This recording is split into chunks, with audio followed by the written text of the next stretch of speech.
मंगल भवन अमंगलहारी द्रवं सुदशरथाजिर बिहारी। मातु समीप कहत सकुचाही बोले समहु समुझि मन माही।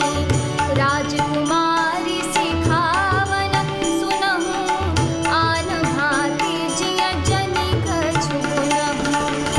आपन मोर नीक जो चहहु बचनु हमार मानि गृह रहहु। आयसु मोर सासु सेवकाई सब विधि भामिनी भवन भलाई। एहि ते अधिक धर्म नहीं दूजा सादर सासु ससुर पद पूजा।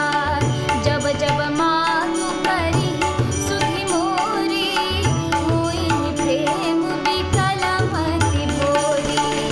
तब तब तुम कही कथा पुरानी सुंदरी समुझाए वेदवाणी। कहूँ सुभाए सपथ सत मोही सुमुखी मातु हित राखहु तोही। मंगल भवन अमंगलहारी द्रवं सुदशरथाजिर बिहारी। गुरु श्रुति सम्मत धर्म फलु पाइब बिनहि कलेस। अठबस सब संकट सहे गालव नहुष नरेश। मंगल भवन अमंगलहारी द्रवं सुदशरथाजिर बिहारी।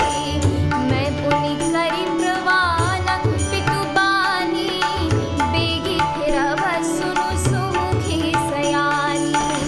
दिवस जात नहीं लागी बारा सुंदरी से खबनु सुनहु हमारा। जौ हठ करहु प्रेम बस बामा तो तुम दुख पाउब परिणामा। काननु कठिन भयंकर भारी घोर घामु हिम बारी बयारी। कुस कंटक मग कांकर नाना चलब पयादि बिनु पद त्राना। चरण कमल मृदु मंजु तुम्हारे मारग अगम भूमि धर भारे।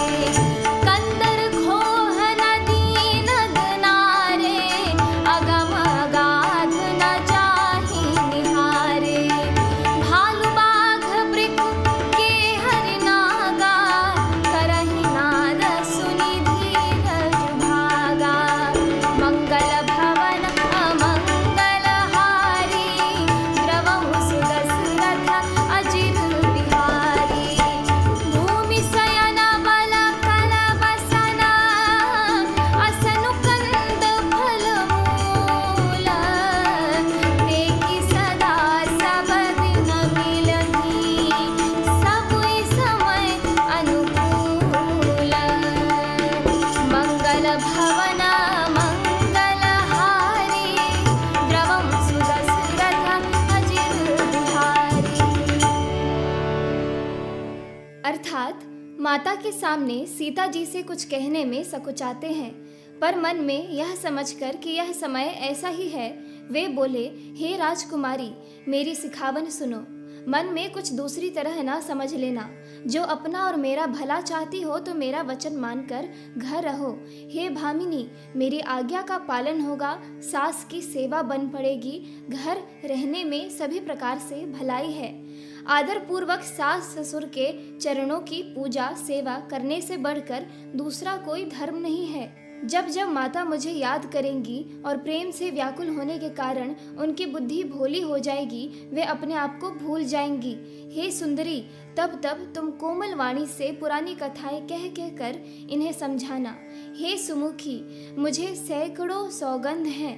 मैं यह स्वभाव से ही कहता हूँ कि मैं तुम्हें केवल माता के लिए ही घर पर रखता हूँ। मेरी आज्ञा मानकर घर पर रहने से गुरु और वेद के द्वारा सम्मत धर्म कि आचरण का फल तुम्हें बिना ही क्लेश के मिल जाता है, किंतु हठ के वश होकर गालव मुनि और राजा नहुष आदि सब ने संकट ही सहे। हे सुमुखी, हे सयानी, सुनो, मैं भी पिता के वचन को सत्य करके शीघ्र ही लौटूंगा। दिन जाते देर नहीं लगेगी। हे सुंदरी, हमारी यह सीख सुनो। हे वामा, यदि प्रेमवश हठ करोगी तो तुम परिणाम में दुख पाओगी। वन बड़ा कठिन, क्लेशदायक और भयानक है। वहाँ की धूप, जाड़ा, वर्षा और हवा सभी बड़े भयानक हैं। रास्ते में कुश, कांटे और बहुत से कंकड़ हैं। उन पर बिना जूते के पैदल ही चलना होगा। तुम्हारे चरण कमल कोमल और सुंदर हैं। रास्ते में बड़े बड़े दुर्गम पर्वत हैं। पर्वतों की गुफाएं, खोह, दर्रे, नदियाँ, नद और नाले ऐसे अगम्य और गहरे हैं कि उनकी ओर देखा तक नहीं जाता। रीछ, बाघ, भेड़िए, सिंह और हाथी ऐसे भयानक शब्द करते हैं कि उन्हें सुनकर धीरज भाग जाता है। जमीन पर सोना, पेड़ों की छाल के वस्त्र पहनना और कंद मूल फल का भोजन करना होगा, और वे भी क्या सदा सब दिन मिलेंगे। सब कुछ अपने अपने समय के अनुकूल ही मिल सकेगा। इस एपिसोड में इतना ही। आगे की कथा सुनने के लिए कृपया मेरे YouTube चैनल को ज़रूर सब्सक्राइब करें। जय सिया राम।